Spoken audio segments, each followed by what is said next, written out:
Bonjour et bienvenue dans ce nouveau podcast de Paroncom, l'émission qui décrypte la communication et le marketing. Je m'appelle Étienne et j'ai lancé Simp, Studio My Pocket, qui propose de se filmer avec son téléphone portable et nous faisons le montage pour nos clients. Je suis vraiment ravi d'avoir aujourd'hui avec moi Alexandre Marotel de Tweno, une agence SEO qui va pouvoir vous donner plein d'indications sur le référencement. Et tout de suite, c'est le générique.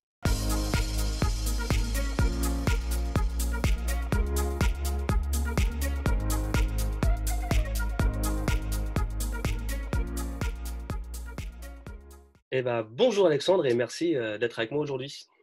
Salut Étienne, ça va? Très bien, merci et toi?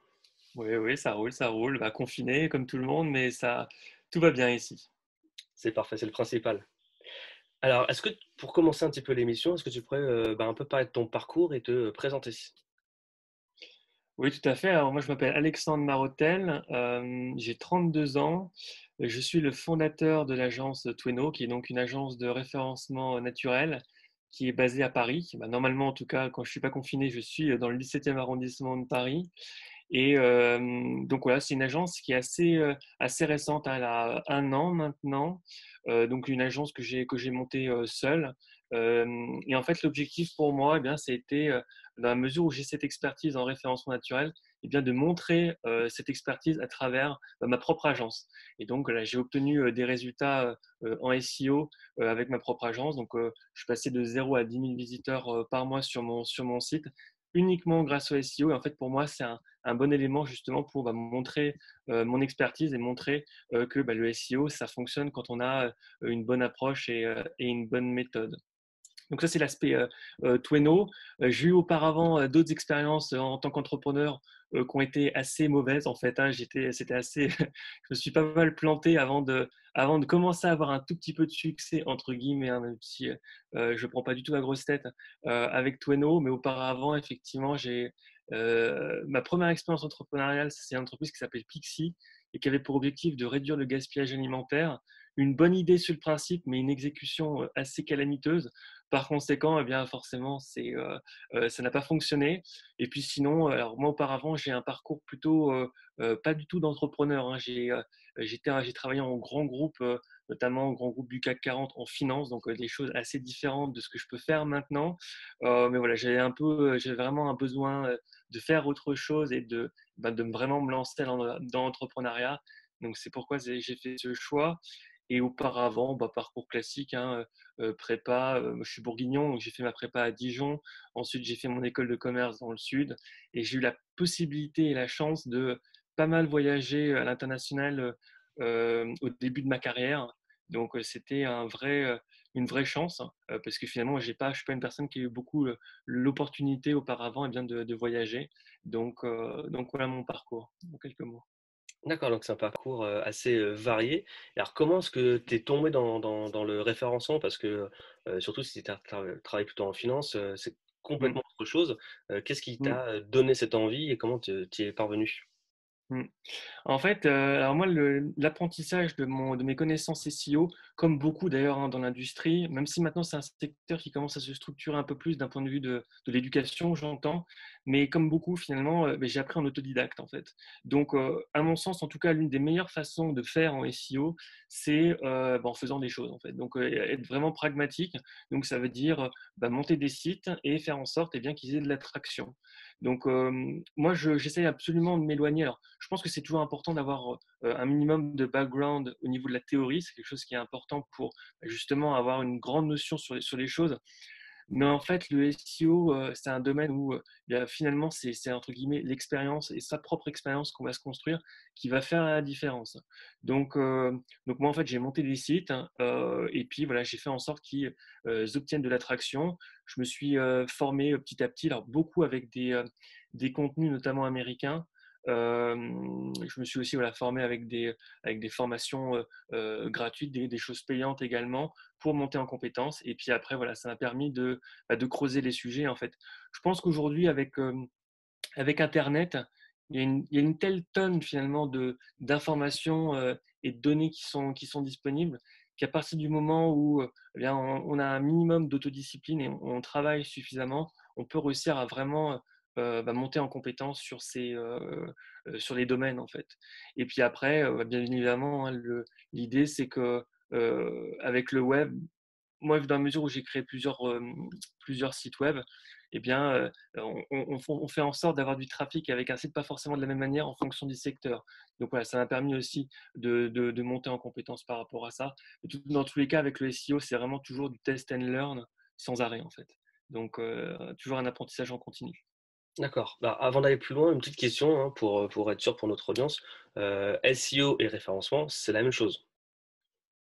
Alors oui, SEO, c'est donc Search Engine Optimization. Donc, ce qu'il faut bien comprendre, c'est qu'en fait, Google, le moteur de recherche, fonctionne avec des algorithmes. D'ailleurs, il n'y a pas un algorithme, mais des algorithmes qui ont plus de 200 critères de classement. Bon. Et en fait, le métier, alors SEO, il y a deux choses. Il y a à la fois le domaine d'activité qui s'appelle donc le référencement naturel ou le SEO, et également le SEO, ça décrit le professionnel du référencement naturel. Donc voilà, c'est les deux choses. Et en fait, le travail du SEO, le travail de la personne qui fait du référencement naturel, ça va être de prendre le site de son client et faire en sorte de l'optimiser pour que, d'un point de vue de Google, eh bien, finalement, il obtienne des bonnes positions. D'accord. Donc, il y a des optimisations techniques à faire, mais aussi des optimisations au niveau du contenu, au niveau de la structuration du contenu à opérer.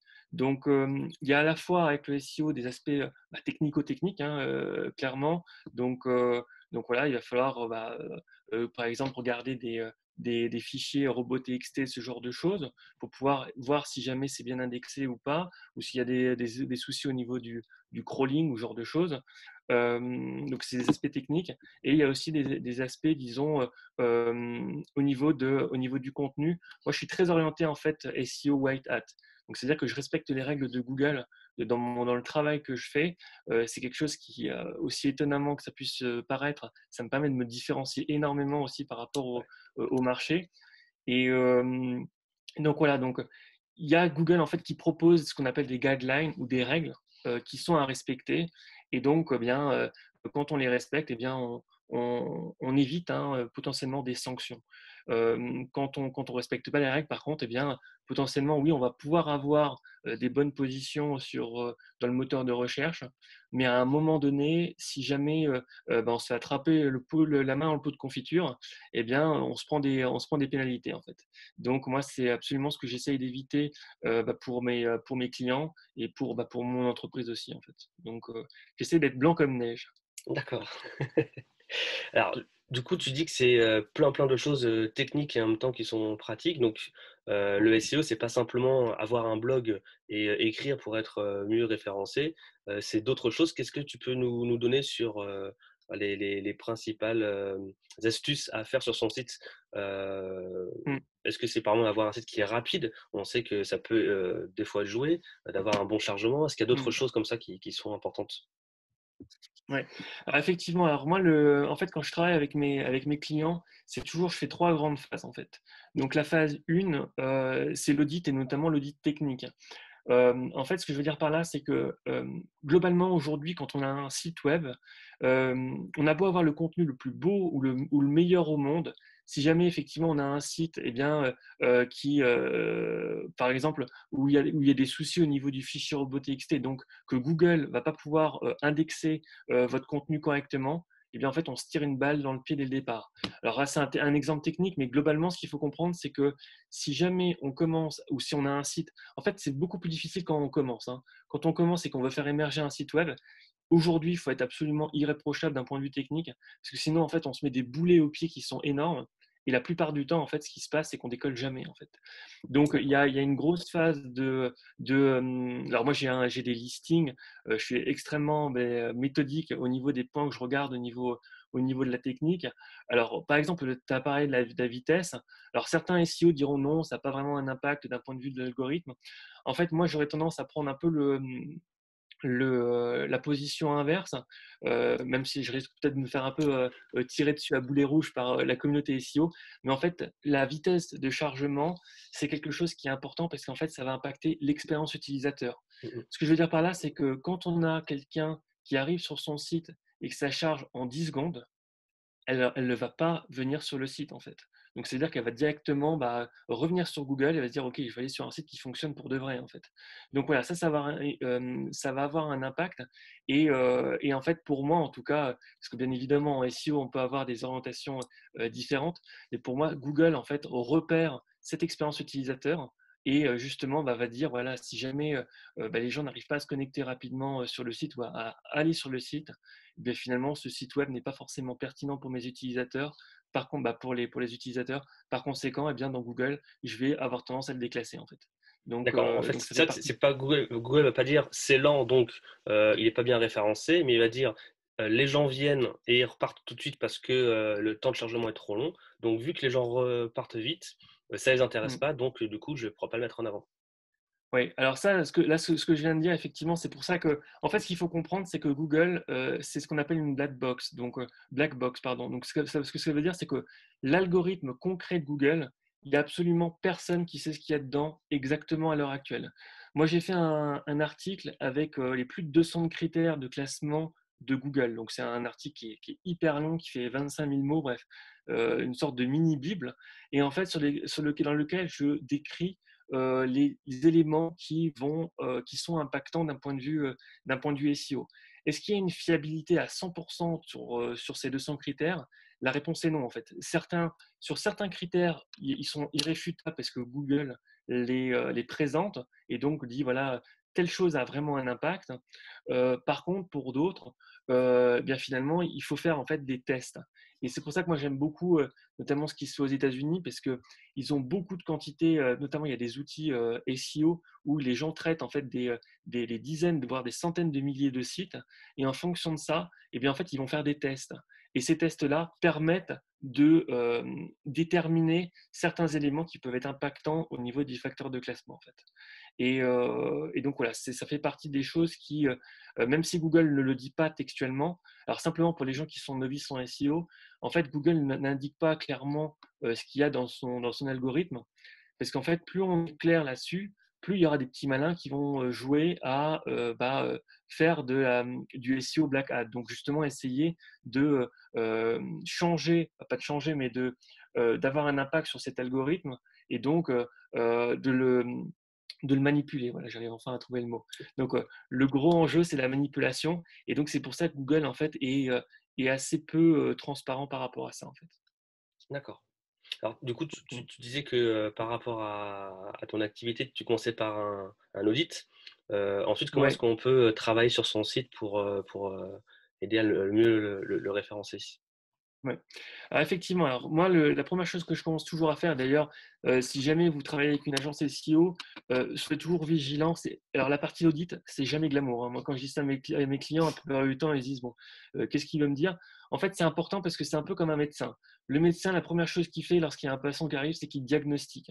Et donc, c'est hyper important, justement, de regarder dans le détail comment est-ce que le site est construit. Donc, moi, j'adore crawler les sites web pour justement voir un peu ce qui se cache derrière. Donc ça, c'est la première chose, donc les aspects techniques plus résolution des problèmes techniques.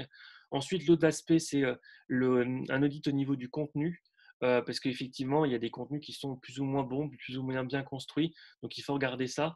Et moi, ce que j'aime bien faire aussi au début avec mes clients, c'est un benchmark.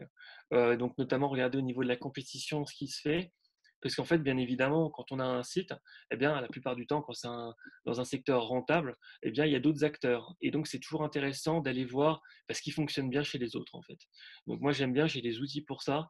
Et ça me permet de voir effectivement où est-ce que les autres sites arrivent à avoir de l'attraction, arrivent à avoir du trafic. En SEO, on réinvente assez rarement la roue, en fait. Quand il y a des choses qui fonctionnent bien ailleurs, eh bien, en fait, et que, par exemple, c'est quelque chose qui est manquant sur le site du client, eh bien, on va faire en sorte que ça soit plus absent, en fait. Donc voilà. Ça, c'est le premier aspect. Deuxième chose ensuite que j'aime faire, donc c'est l'étape 2 quand je fais une campagne SEO, c'est l'optimisation. Quand on a un site qui est déjà existant, en fait, il faut se rendre à l'évidence, il y a plein de choses qui vont pas forcément être faites correctement d'un point de vue SEO, en tout cas. Donc moi, c'est partie aussi, c'est ma spécialité en fait, hein, ce qu'on appelle donc les aspects on-site. Donc je vais vraiment me concentrer sur le site, pour faire en sorte que eh bien, la structuration soit faite correctement, que l'architecture soit propre et que, voilà, que tous ces aspects-là soient faits correctement. Parce qu'en fait, quand on a un contenu qui est existant mais qui n'est pas optimisé, eh bien, c'est un peu dommage en fait. Et notamment, par exemple, quand on est troisième, admettons, dans Google sur une requête avec du volume, eh bien, le fait de leur faire passer le client de troisième à premier en optimisant un contenu qui est déjà existant, eh bien, ça permet de vraiment faire une grosse augmentation de trafic. Et ça peut être entre guillemets relativement rapide, hein, sur 30-60 jours, on peut avoir des résultats grâce à ça. Donc voilà. Et dernier aspect, lorsque je fais une campagne SEO, c'est vraiment sur les aspects, alors, j'appelle ça création-promotion, mais en fait, l'autre manière de le dire de manière plus claire, c'est stratégie de contenu. En fait. Vu que moi, je fais en sorte de faire du SEO en respectant les règles, ça veut dire que le contenu, c'est quelque chose qui est absolument essentiel pour une bonne stratégie SEO à l'heure actuelle. Donc, toi, tout à l'heure, tu parlais de blog. Effectivement, moi, j'ai encore parlé avec un client hier qui est une entreprise qui est plutôt assez importante. Ils ont un site qui fait une page et donc ils n'ont rien au niveau du blog. Aujourd'hui, qu'on soit dans le B2B, dans le B2C, alors encore plus dans le B2B, c'est absolument capital. Il faut avoir un blog, il faut créer du contenu qualitatif. Et globalement, aujourd'hui, faire du SEO, en tout cas à mon sens, sans avoir un blog, bah, c'est pas une bonne manière de faire, ou en tout cas, bah, tout dépend le secteur en fait. Mais la plupart du temps, il faut quand même passer par ce moment de création de contenu pour pouvoir montrer son expertise, montrer son autorité. C'est quelque chose qui est absolument essentiel à l'heure actuelle. Donc, moi, je suis très orienté contenu aussi. Et donc, mon job pendant cette phase 3, c'est de faire en sorte de targeter ou de cibler des mots-clés qui vont être à fort potentiel pour le client en fonction notamment de l'autorité de son site. Ce que je veux dire par là, c'est que quand on a un site qui débute, qui commence, on a une autorité de zéro. Bon, ça veut dire que si jamais on target ou si jamais on cible des mots-clés qui sont extrêmement compétitifs, eh bien, c'est pratiquement sûr à 100% qu'on n'obtiendra pas des bonnes places dans Google. Donc en fait, l'objectif, c'est de faire en sorte de targeter des mots-clés qui seront peut-être avec un peu moins de volume, mais qui vont permettre justement d'avoir nos premiers clients ou nos premiers prospects qui vont potentiellement être des clients d'ailleurs, et faire en sorte de petit à petit s'adresser ou cibler des mots-clés qui vont être de plus en plus compétitifs et qui vont donc nous amener de plus en plus de trafic. Par exemple, là, avec Tweno, moi, il faut se rendre à l'évidence, l'agence SEO, ou plutôt une agence SEO, ça, c'est un secteur qui est hyper compétitif sur Google. Bon, si je ne savais pas comment faire du SEO et que je me dis, bon, voilà, il faut que je rank sur agence SEO ou sur référencement naturel, clairement, avec mon site que j'ai créé il y a un an, ça aurait été impossible, en fait, parce que je n'aurais pas eu suffisamment d'autorité sur mon site web. Donc, ce que j'ai fait de manière stratégique, c'est que je me suis dit, OK, bon, je vais cibler des mots-clés qui vont être moins compétitifs, mais qui vont me permettre d'attirer du monde sur mon site. Et puis, petit à petit, ça me permet d'augmenter l'autorité globale de mon site. Et dans un second temps, faire en sorte de targeter ces mots-clés qui sont un peu plus difficiles. D'accord. D'accord. Alors du Donc coup, voilà. c'est-à-dire que si tu as le mot-clé que tu veux, tu vas chercher une famille de mots autour de ce mot principal. Exactement. En fait, c'est une erreur qui est extrêmement commune, d'ailleurs que j'ai pu faire à mes tout débuts, pour être transparent. Mais en fait, l'une des très mauvaises façons de faire du contenu aujourd'hui, c'est de se dire on va faire du contenu pour faire du contenu. Ça, disons que ça fonctionne quand on a déjà un site web qui est extrêmement implanté, qui est connu ou qui a pignon sur rue. Donc là, il n'y a pas de souci. Par contre, quand on veut vraiment faire émerger un site aujourd'hui, il faut vraiment commencer par une niche déjà. Donc, moi, par exemple, c'est le SEO. Et même quand j'y réfléchis, je me dis que le SEO, c'est peut-être même pas suffisamment niché. Il faudrait que ce soit, par exemple, du SEO on-site, qui soit encore plus précis sur un domaine encore plus précis de mon secteur. Et en fait, faire en sorte de proposer un contenu qui ne va pas intéresser l'ensemble de la planète, clairement pas. Par contre, ça va intéresser une population qui va être extrêmement précise. Et donc, ça va être des prospects en fait, le fait de qualifier son audience dès le départ, c'est quelque chose qui est hyper important en fait. Donc, tout simplement parce qu'en fait, on n'a pas besoin que l'ensemble de la planète se rende sur notre site, parce que l'ensemble de la planète ne va pas forcément être intéressé par ce qu'on fait. Par contre, il faut que les gens qui sont intéressés par notre produit ou notre service où on arrive à leur proposer un contenu qui soit par exemple informationnel, qui leur permette justement de se rendre sur notre site en fait. Effectivement et c'est vrai que si on a, une cible de 100 000 personnes, mais qu'il y en a que 1 qui vient acheter, alors que si on a 10 000 personnes vraiment intéressées et du coup qui achètent, du coup, bah, les ratios sont pas les mêmes et en même temps, bah, plus on est précis, plus on peut convaincre et plus du coup on peut vendre. Donc vaut mieux viser petit et Exactement. c'est vrai qu'on en revient souvent dans ce podcast, on parle souvent de que la base, c'est vraiment le contenu, de s'intéresser à une cible précise plutôt que de dire, «Je suis ouvert à tout le monde, venez me voir». Ouais, exactement. Bah, de toute façon, aujourd'hui, il faut se rendre à l'évidence, hem, le fait de se dire: «On va commencer avec, par exemple, je sais pas moi, des données ou des informations généralistes», heu, il faut il faut vraiment avoir, beaucoup de financement, beaucoup de temps et une vraie équipe pour pouvoir se permettre, en tout cas à mon sens, aujourd'hui, de se dire: «Je me lance sur quelque chose de généraliste». Clairement, la meilleure façon de faire, c'est, de targeter ou de cibler, quelque chose qui va être extrêmement, bah, une niche, en fait. Pour une raison qui est simple, en fait, c'est que, heu alors là, ce que je dis, clairement, peut-être qu'il y a des gens qui ont monté des sites dans les années 90 et qui vont se dire: «C'est complètement faux». Le truc, c'est que monter un site dans les années 90 et monter un site aujourd'hui, c'est clairement plus du tout la même affaire, en fait. À l'époque, bah, clairement, on pouvait créer un contenu sur à peu près n'importe quoi et on avait de la visibilité parce qu'il y avait pas beaucoup de contenu. Aujourd'hui, la problématique de contenu ou la quantité de contenu, elle se pose plus. Qu'on pose une question sur n'importe quoi, on aurait une réponse sur absolument n'importe quoi actuellement sur Google, parce qu'il y a tellement d'informations, tellement de data, tellement de choses, que la quantité, ça pose plus de problème. Par contre, l'élément qui permet de faire la différence aujourd'hui, notamment quand on est petit, hein, donc par exemple dans mon cas, c'est la qualité. Quand on fait quelque chose qui est 15 fois plus qualitatif que tout ce qui existe, eh bien, on a toutes les chances de vraiment pouvoir se différencier. D'accord. Alors que quelqu'un, moi par exemple, là, quand j'ai commencé mon agence, si j'avais pris l'option, quantité, ce que je ne recommande pas du tout pour les entrepreneurs, hem et ben ça veut dire que, voilà, j'aurais créé du contenu, créé du contenu, créé du contenu, mais finalement créer ce contenu-là, c'est bien, mais par exemple, faire 500 mots sur un article, effectivement, j'aurais peut-être pu en faire, 3-4 par jour. Le truc, c'est que dans Google, j'aurais pas ranké grâce à ça, en fait. Parce que des articles de 500 mots en SEO, eh bien, il y a tellement de compétition que, bah, c'est pas suffisant, en fait. Donc clairement, moi, en plus, avec un site nouveau, j'aurais eu aucune chance d'être visible. Donc moi, mon angle et mon optique que j'ai pris avec Tweno, c'est de me dire: «Bon, bah, voilà». Alors j'ai quand même essayé d'allier quantité et qualité, hein.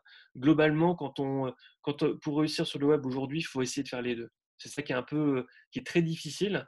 Du coup, la Alors barre est plus si on haute, peut ouais. pas faire les 2, ouais, si on veut vraiment faire les choses correctement, il faudrait allier quantité et qualité.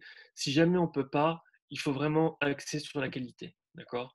Donc vraiment, bah, qualité, ça veut dire typiquement, proposer un contenu, au niveau de la précision qui aille, 10 fois, qui soit 15 fois plus précis que tout ce qui existe actuellement. Il faut proposer, des vidéos, il faut proposer des images uniques.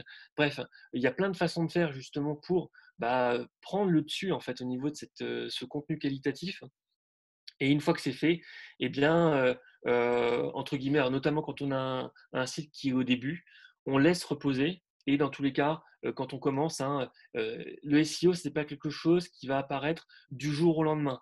Moi, par exemple, avec ma propre agence, donc dans un secteur qui est hyper compétitif, pour atteindre mes 1 000 premiers visiteurs, ça m'a pris 5 mois, d'accord? Sachant D'accord. que bon, voilà, j'ai mon expertise SEO, je sais comment faire, je savais comment, targeter, donc bref. Ça permet aussi en disant ça de faire relativiser. Moi, souvent, j'ai des clients qui me disent: «Je comprends pas, j'ai publié 3 articles et mon site, il y a personne dessus».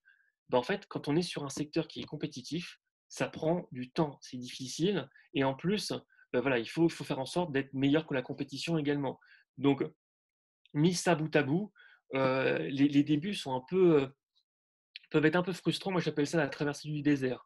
Donc, le gros avantage que moi j'ai eu avec Tweno, et c'est pour ça que j'ai communiqué très vite en fait par rapport à mes résultats, justement pour montrer en fait que eh bien le SEO, peu importe qui on est, la plupart du temps, mis à part si vraiment on est sur un secteur où il y a vraiment personne dessus et qu'il y a un intérêt soudain. Effectivement, dans ce cas-là, on peut avoir du trafic qui arrive un peu plus tôt, mais sinon, dans la plupart du temps, quand on est sur des secteurs compétitifs, eh bien, ça prend du temps Et donc voilà. Mais après, ce temps-là, il faut continuer à créer ce contenu qualitatif et au fil du temps, eh bien, ça permet, d'avoir ce trafic qui va venir. D'accord. Mmh. Quand tu parles du coup de contenu, tu disais tout à l'heure 500 mots, c'est pas assez. Est-ce qu'il y a un minimum de mots? Tu dis qu'il faut Ouais. mettre, et des photos et des vidéos, donc en fait, c'est un article qui va avoir plusieurs types de médias différents. Exactement. Alors, au niveau du nombre de mots, ça, c'est un peu toujours la question tarte à la crème. Tout simplement parce qu'en fait, la vraie bonne réponse à ça, c'est ça dépend. Ce que je veux dire par là, c'est qu'en moyenne, dans tout secteur confondu, il faudrait faire 1800 mots en moyenne pour, en tout cas, les premiers résultats de Google, les pages ont en moyenne 1800 mots. Bon. Est-ce que pour autant, ça veut dire qu'il faut faire 1800 mots pour être garanti d'être premier dans Google? La réponse est clairement non. Bon, pourquoi? Parce qu'en fait, il y a des secteurs dans lesquels, eh bien, finalement, faire 1800 mots, c'est énorme et que le reste de la compétition peut en faire, je sais pas moi, 300 ou 500. Donc clairement, si on en fait 1800, ça va permettre d'émerger.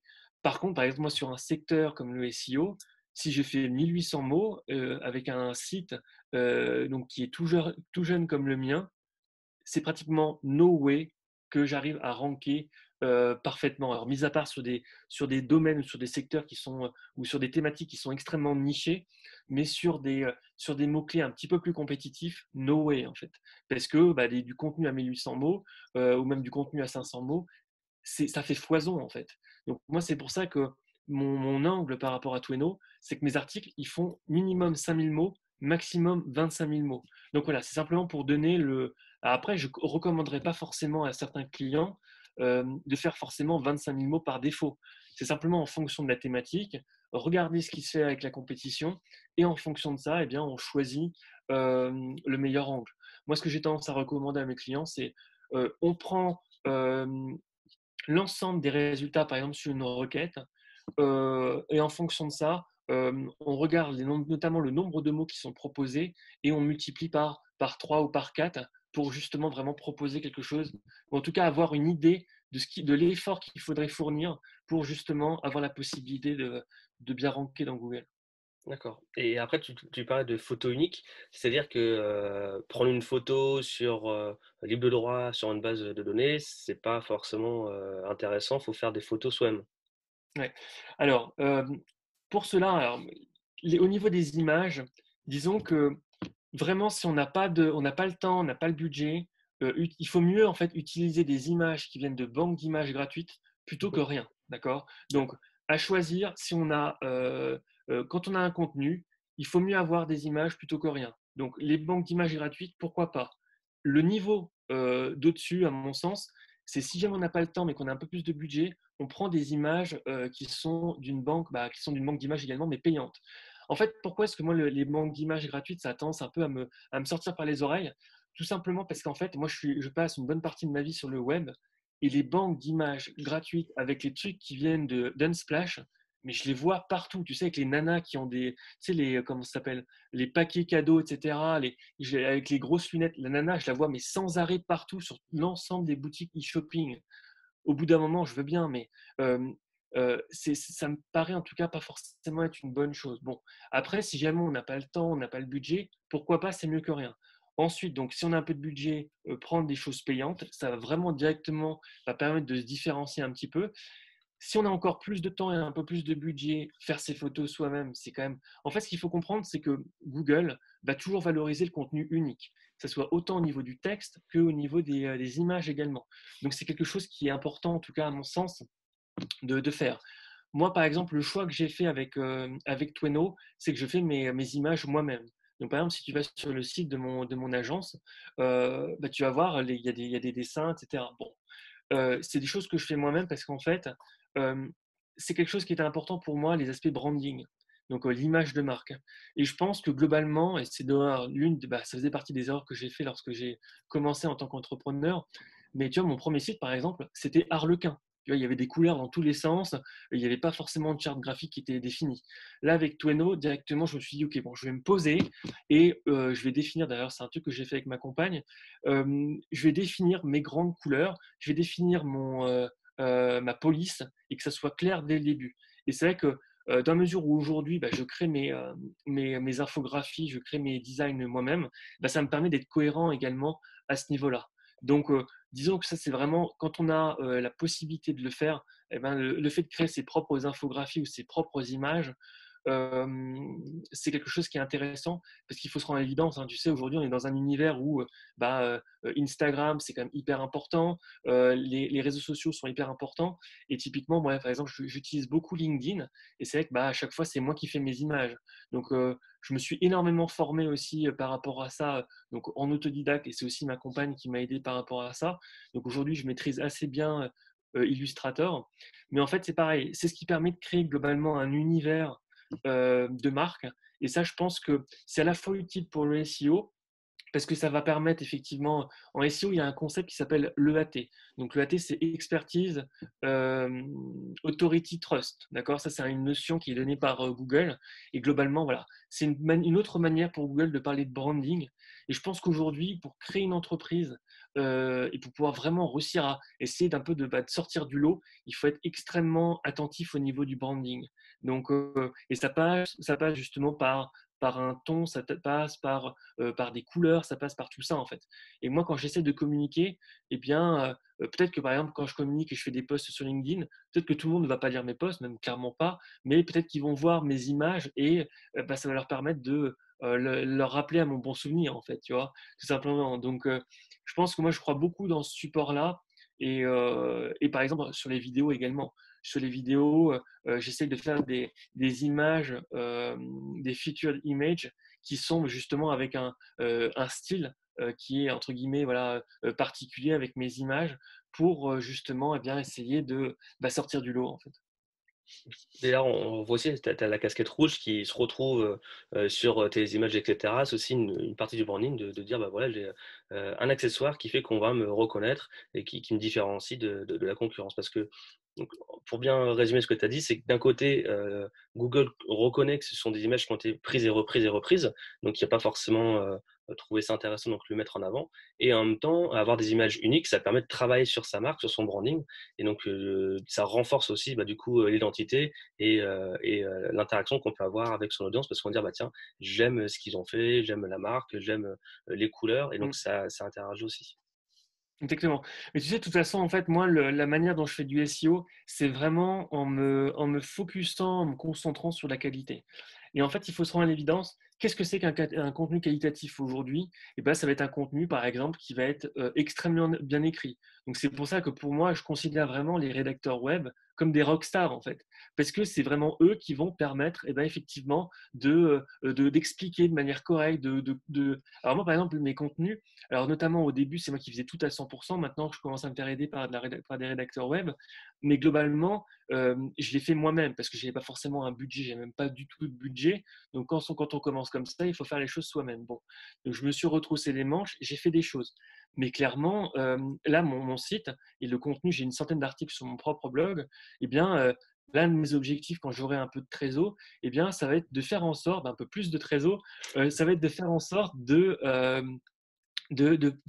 faire appel à un vrai professionnel pour qu'il repasse dedans parce que voilà, moi j'ai potentiellement fait des coquilles, j'ai pas forcément structuré ça parfaitement. Bon voilà, j'essaie de faire de mon mieux, mais bon, entre moi ce que je peux faire et ce qu'un professionnel peut faire, eh bien il y a toujours une grande différence. Donc voilà, donc ça c'est au niveau du texte. Au niveau des images, effectivement, bon bah voilà, vu que j'ai pas de budget, eh bien j'ai fait les images par moi-même. Mais bien évidemment, je suis pas sans ignorer que eh bien quelqu'un dont c'est la profession ferait les choses de 15 fois beaucoup mieux que moi en tout cas, tu vois. Donc, je pense que dans un premier temps, quand on se lance, il faut commencer avec quelque chose, faire absolument le deuil du perfectionnisme et y aller petit à petit et ensuite on améliore. Un site web, c'est tout sauf statique. Hein. Moi, en plus, avec mon branding, j'essaie justement de donner ce côté organique, donc avec des petites plantes qui poussent, etc.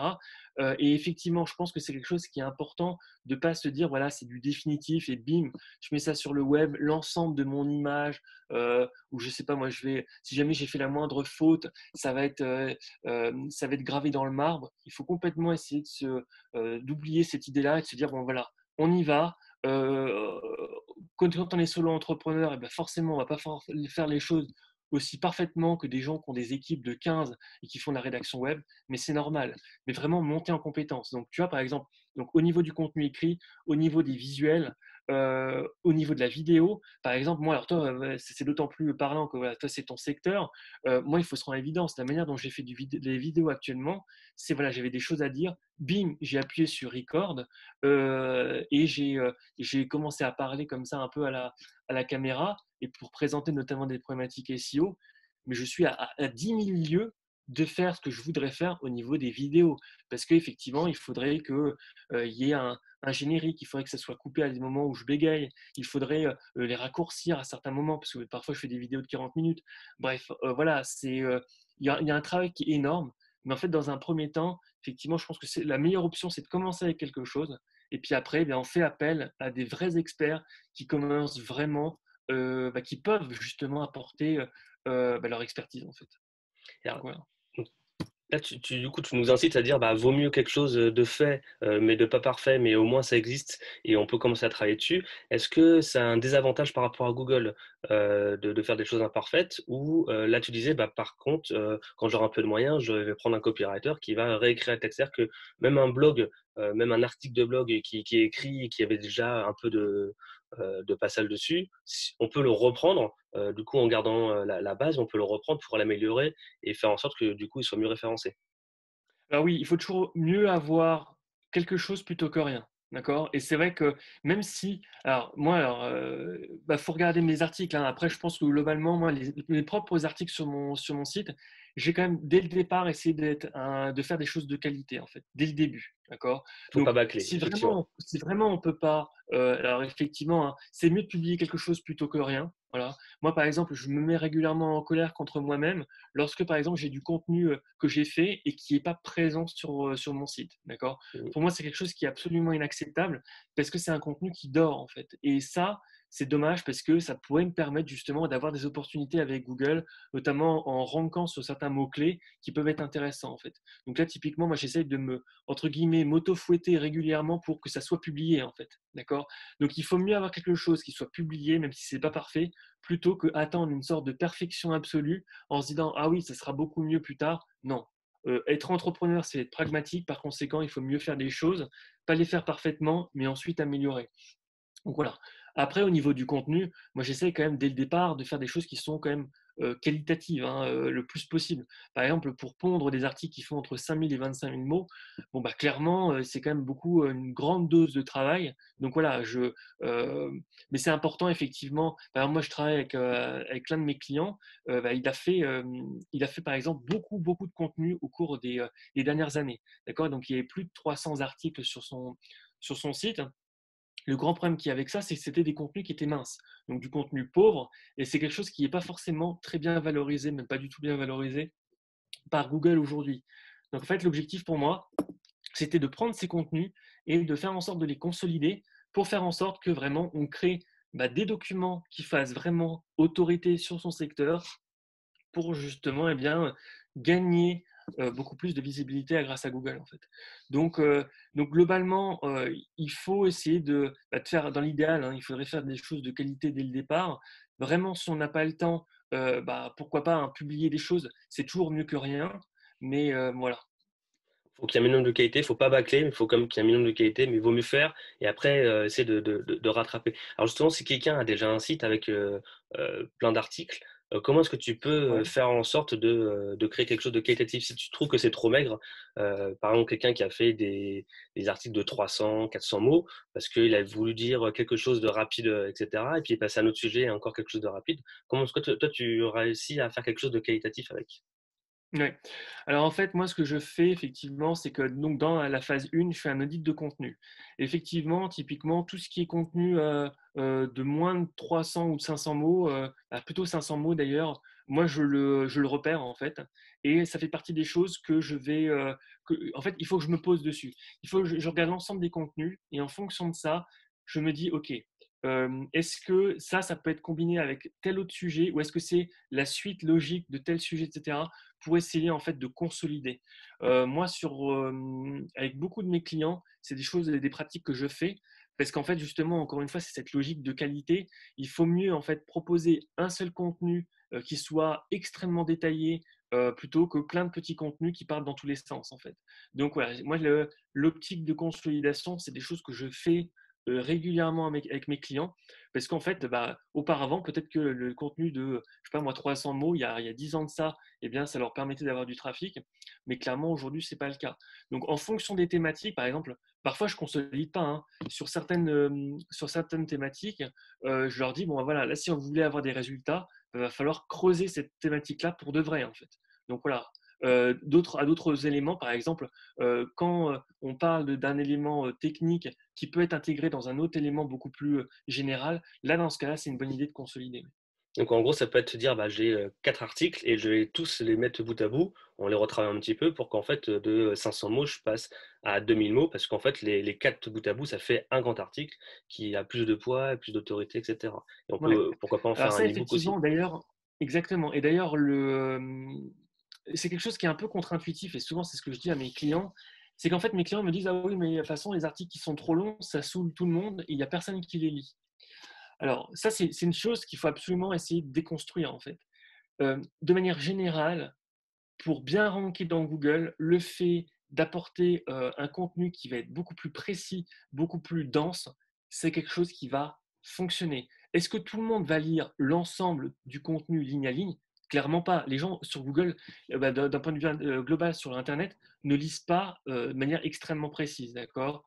Donc, ce qu'ils vont faire, c'est qu'ils vont regarder, par exemple, le menu avec l'ensemble des chapitres. Et si jamais ces chapitres-là vont leur plaire, bim, ils vont appuyer dessus et là, ils vont commencer potentiellement à lire.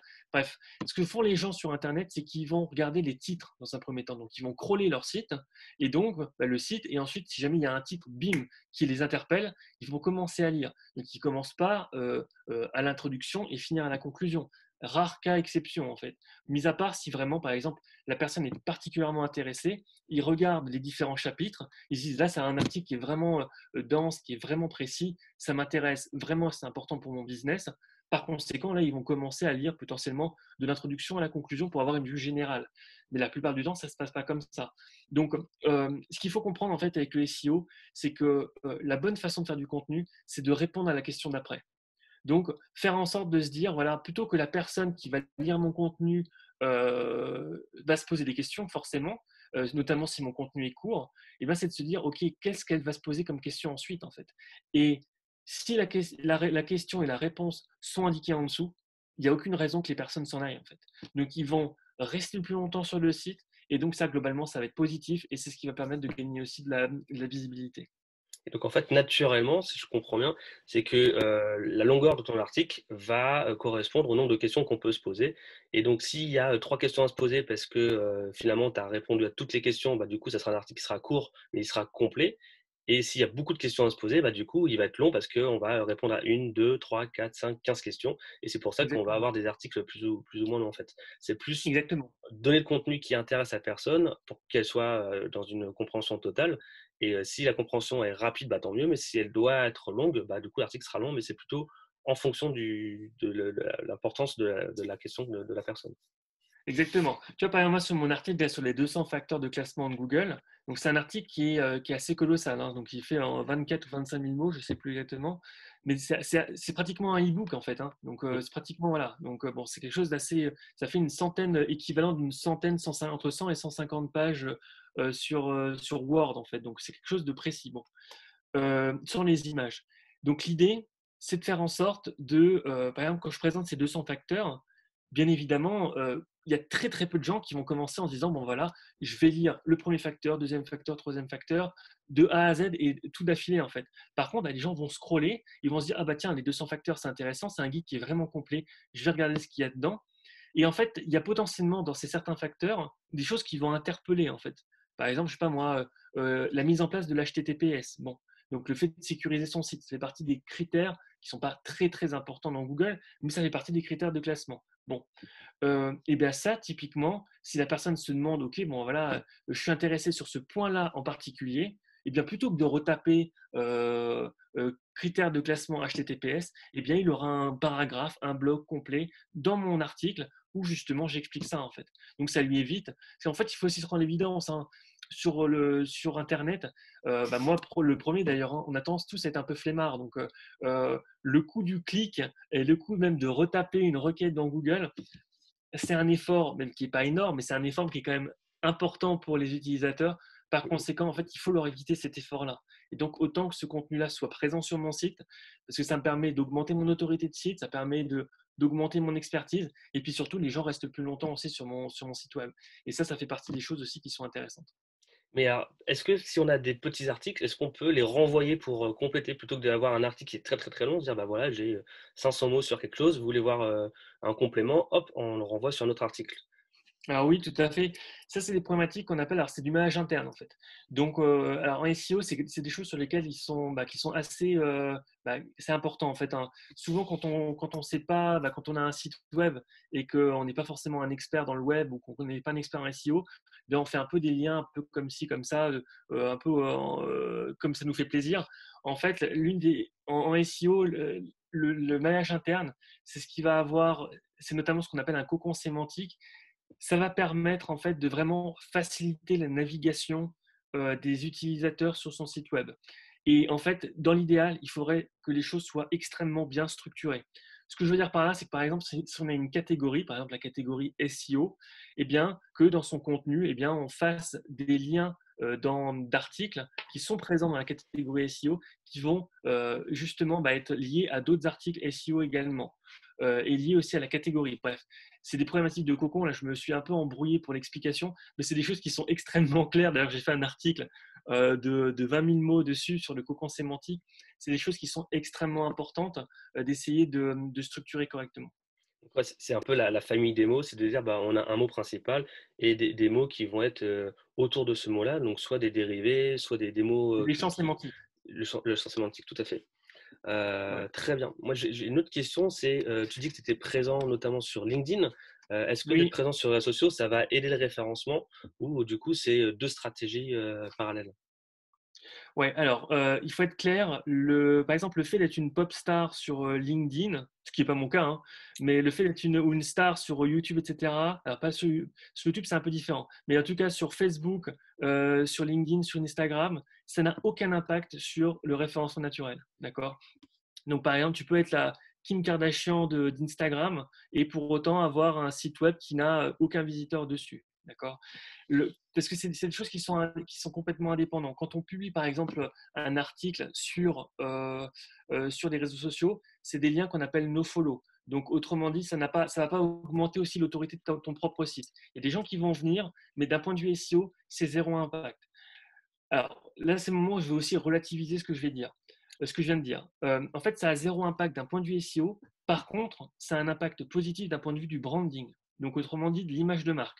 Par exemple, moi, sur mon propre site, donc Tweno, il faut se rendre à l'évidence, le nombre de personnes qui viennent sur mon site depuis LinkedIn, ça représente une infime partie en fait. Donc c'est il me semble que c'est 1,5% de mon trafic, c'est vraiment rien. Donc des gens qui viennent, d'accord, qui passent de LinkedIn à mon site web. Par contre, LinkedIn, c'est extrêmement positif, pertinent, important pour le branding. Donc moi, je m'en sers énormément à l'heure actuelle pour ça, notamment pour faire également du personal branding. Tu parlais de la casquette tout à l'heure. Effectivement, tout ça, ça rentre en ligne de compte. Par contre, d'un point de vue SEO stricto sensu, entre guillemets, ça n'intervient pas directement. D'accord. D'accord. Et Voilà. alors, tu parlais de links, c'est-à-dire qu'il faut essayer d'avoir des liens qui renvoient vers son site. Donc, il Ouais, faut quoi? C'est faire un article sur un blog qui est reconnu, ou c'est que ouais, quelqu'un parle de nous sur son blog et qui renvoie vers notre site? Est-ce que tu peux ouais. en dire un peu plus?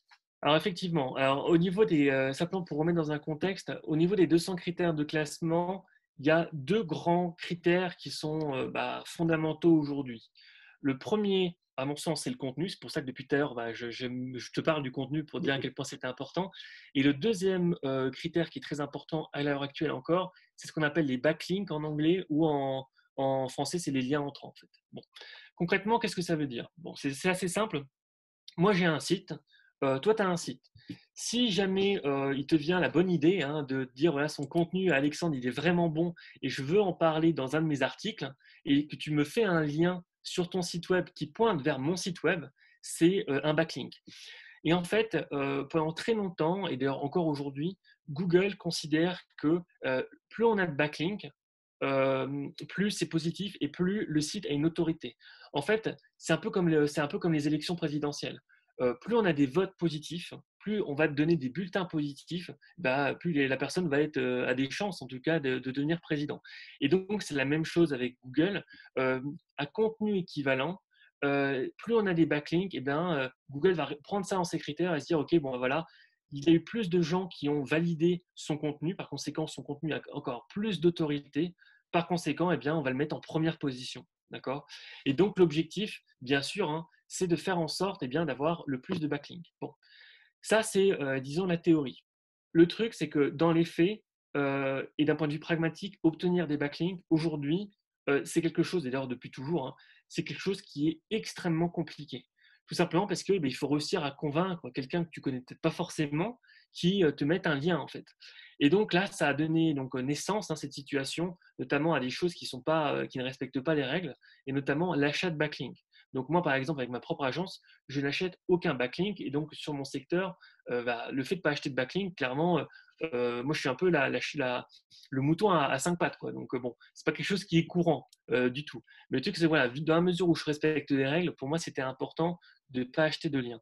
Mais il faut se rendre à l'évidence, ça veut dire une chose aussi claire, c'est que pour ne pas acheter de lien, la meilleure méthode, ça va être de créer un contenu qui soit tellement qualitatif que les gens, de manière un peu autonome, entre guillemets, prennent le temps de justement faire des liens.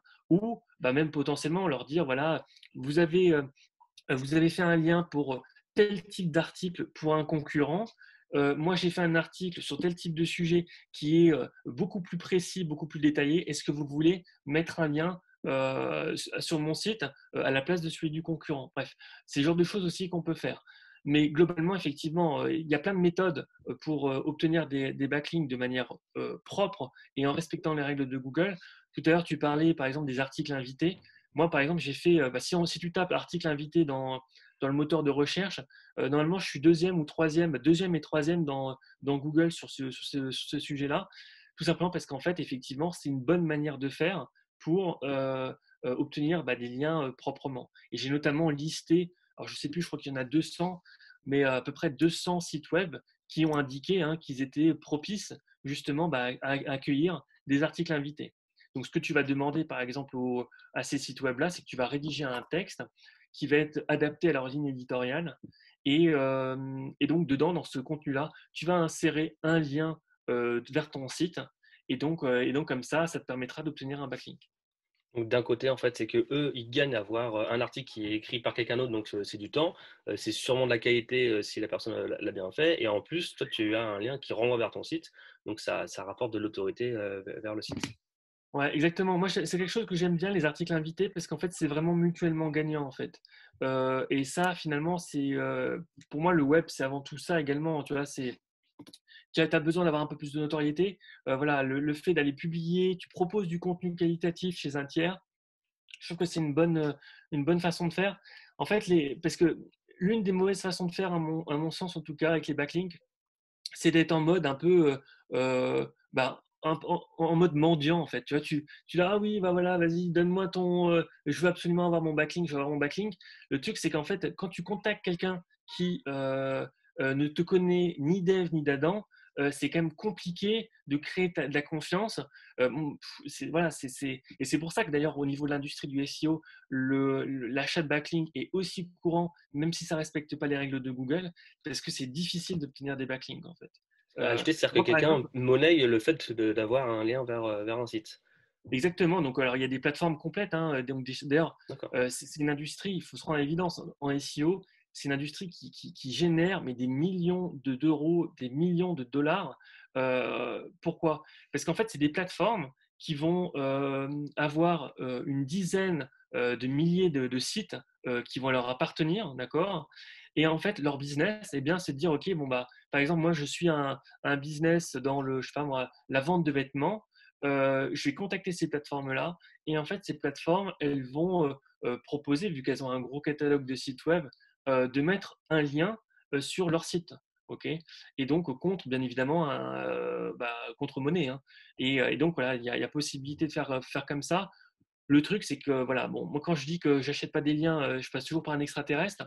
Et c'est vrai que ça me rend, c'est assez difficile, en fait, hein, aujourd'hui, quand on respecte les règles de Google, donc sans acheter de liens, d'avoir de la visibilité.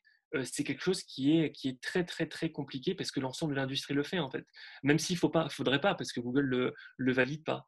Mais bon, voilà, moi, c'est mon choix, en tout cas, depuis le départ. Et en plus, alors mon intuition par rapport à ça, c'est qu'en fait, les backlinks étaient très importants auparavant parce que le moteur de recherche, donc l'algorithme de Google, n'était pas forcément aussi poussé qu'aujourd'hui, en fait.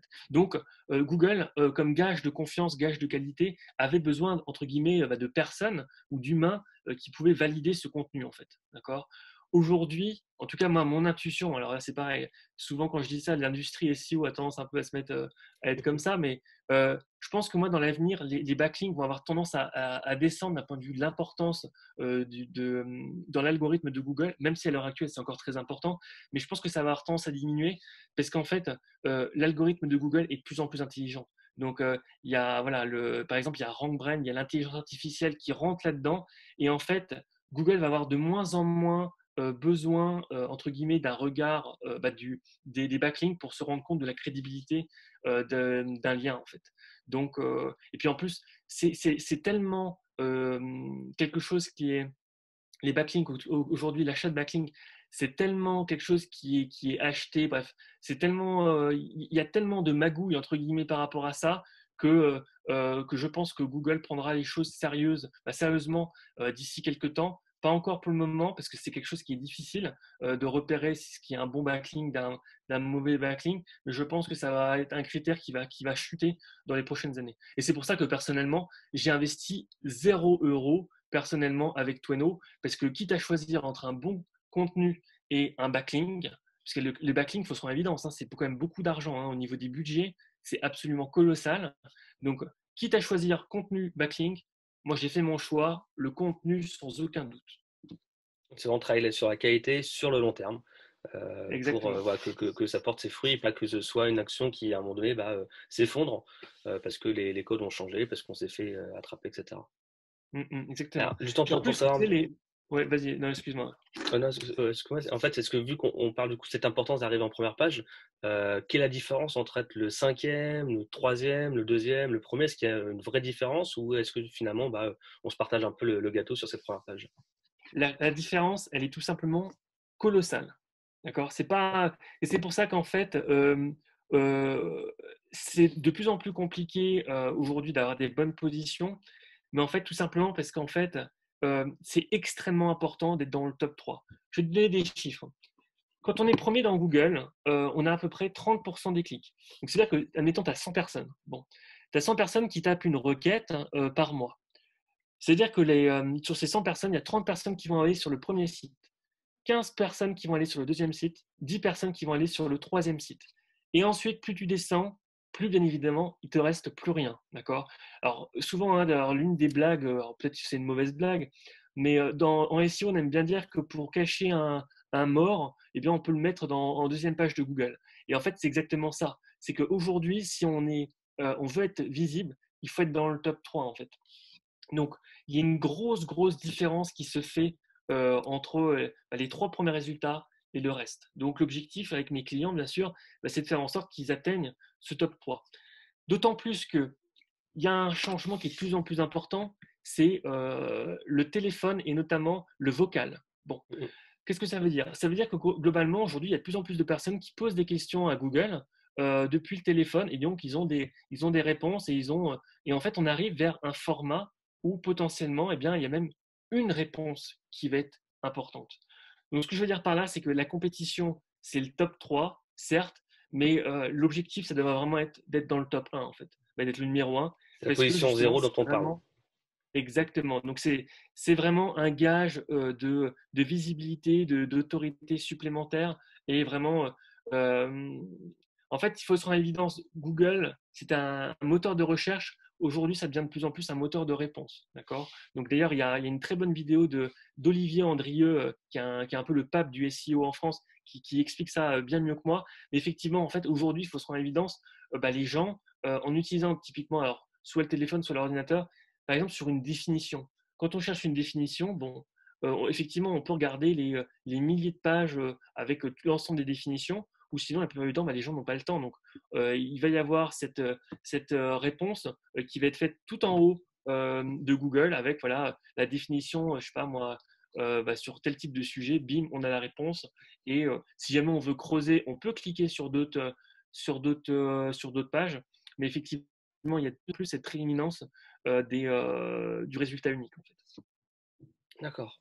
C'est un sujet passionnant, je pense qu'on pourra encore passer des heures et des heures. Malheureusement, on va arriver à la fin de l'épisode.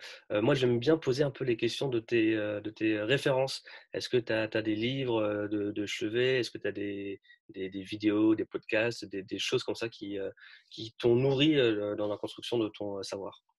Alors du coup, oui, bah, alors au niveau des choses qui m'ont alors, été utiles, hein, pour me former, et cetera. Moi, comme je le disais tout à l'heure, le contenu américain, c'est quelque chose, bah, je me suis beaucoup abreuvé, bah, de choses qui sont faites, notamment aux États-Unis. Donc, l'un des SEO que j'aime bien, il s'appelle Brian Dean. Et donc, voilà, c'est quelqu'un qui est extrêmement connu dans le secteur. Et une autre personne que j'aime bien aussi, il s'appelle Gotch. Donc voilà, ça fait partie des gens que je suis régulièrement en fait, parce qu'ils apportent toujours beaucoup de valeur en fait, hein, avec leur présentation. Aussi, l'autre chose que je suis beaucoup, c'est les outils en fait. Notamment, il y a un outil que j'aime bien, c'est Ahrefs, et il y en a d'autres, hein, SEMrush, etc. En fait, ils font beaucoup de vidéos ou de présentations, même d'articles, sur leurs tendances. Et en fait, vu qu'ils ont beaucoup de data, eux, ils arrivent à faire justement ils ont beaucoup plus d'informations en fait, donc ils font des choses extrêmement intéressantes. Il y a aussi voilà, des journaux SEO qui existent notamment donc aux US.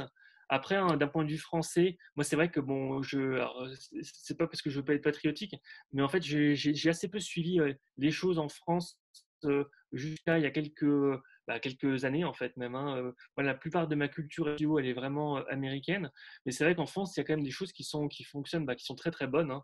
Donc je pense notamment par exemple à Olivier Dufay qui fait des très bonnes choses. Je pense à Olivier Andrieux, un autre Olivier qui fait des très bonnes choses avec Tendance. Bref, il y a des bons, très très bons spécialistes en France, et voilà, il y a possibilité de vraiment se former par rapport à ça.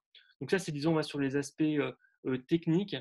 Après, d'un point de vue un peu général sur ce qui m'inspire pour l'entrepreneuriat, moi, en fait, il faut se rendre à l'évidence, j'ai beaucoup, j'aime toujours, hein, beaucoup d'ailleurs, je me suis beaucoup abreuvé de philosophie. Donc, c'est des choses qui m'imprègnent depuis à peu près toujours. Moi, j'ai fait une école de commerce et c'est vrai que j'ai jamais été passionné par les livres, tu sais, de management. Je trouve que c'est toujours extrêmement chiant et pas forcément très, très bon, en fait. Et je pense que dans la vraie bonne littérature, la grande littérature, eh bien, à mon sens, en tout cas, il y a beaucoup plus de leçons de management que dans n'importe quel manuel de management. Donc, tu vois, par exemple, là, il y a un livre que j'aime bien, moi, qui est Pensée pour moi-même de Marc Aurèle. Ça fait partie des choses qui sont mes grandes références. J'aime beaucoup. Je regardais encore hier Cyrano de Bergerac avec la Comédie Française. C'est passé sur la 5. Et moi, je suis extrêmement inspiré par Cyrano. Bref, voilà. C'est des choses qui m'inspirent. La casquette, bien évidemment, c'est Forrest Gump. Bref, j'essaie de cultiver un peu tout ça. Je pense que c'est important, au-delà même des aspects SEO, d'un point de vue entrepreneur et d'un point de vue storytelling, d'un point de vue du personal branding. C'est un peu tout ça qui a une sorte de mix. Et je pense que c'est important. La culture G et la culture littéraire, c'est quelque chose qui n'est pas forcément beaucoup évalué positivement, à mon sens, d'un point de vue du business. Mais je pense que ça devrait l'être, en fait. Donc voilà. Puis en même temps, ça peut faire la différence parce que du coup, tu peux faire justement des clins d'œil à des films comme La Casquette Rouge. Voilà, on n'y pense pas forcément, mais en même temps, ça fait un petit rappel. Tu peux mettre une phrase d'un philosophe et tout de suite, ça, ça, Mm. ça anoblit ton poste, etc. Donc, ouais, je pense que c'est important. Et même si c'est pas forcément valorisé, on voit la différence lorsqu'on lit ce genre d'article. Mmh. Je pense que c'est important. Puis en plus, tu sais, justement, pour ces optiques également de personal branding, pour moi, le personal branding, c'est vraiment important pour le développement d'un business, en fait. Parce que globalement, il faut se rendre à l'évidence, hein, quand j'ai commencé au tout début, il y a un an, j'étais sans autorité, sans réputation, bonne comme mauvaise d'ailleurs, sans vraiment de budget. Et c'est vrai que quand on commence au début, c'est un consultant parmi d'autres en fait. Et je pense qu'aujourd'hui, c'est important justement d'essayer d'incarner ce qu'on fait, d'essayer d'être entre guillemets, d'apporter le petit plus, parce que finalement, l'expertise, voilà, je pense qu'elle est clairement là, mais à choisir entre voilà, quelqu'un plutôt comme. Je pense que l'aspect humain, c'est quelque chose qui est important aujourd'hui. Et justement, eh bien, des plateformes comme LinkedIn ou même la vidéo, justement, ça permet de faire tout ça en fait. Donc voilà, ça permet d'être peut-être d'être un peu différent. Tout à fait. Ce sera le mot de la fin. C'est vraiment passionnant. Merci beaucoup pour tout ce que tu as pu apporter, toutes tes astuces, toutes tes solutions. C'est vraiment génial. Merci beaucoup. Et Ça a écoute, fait très plaisir en tout bonne cas. continuation. Merci pour ton invitation. Je t'en prie, merci beaucoup. Donc voici un nouvel épisode de Parlons Com, le podcast qui décrypte l'actualité du marketing et de la communication. J'espère que vous avez apprécié tout ce qu'on a pu apprendre aujourd'hui, notamment par rapport au SEO, au référencement. On se donne rendez-vous la semaine prochaine pour un nouvel épisode. Et d'ici là, vous pouvez commenter, partager et surtout liker notre podcast. Merci et à bientôt.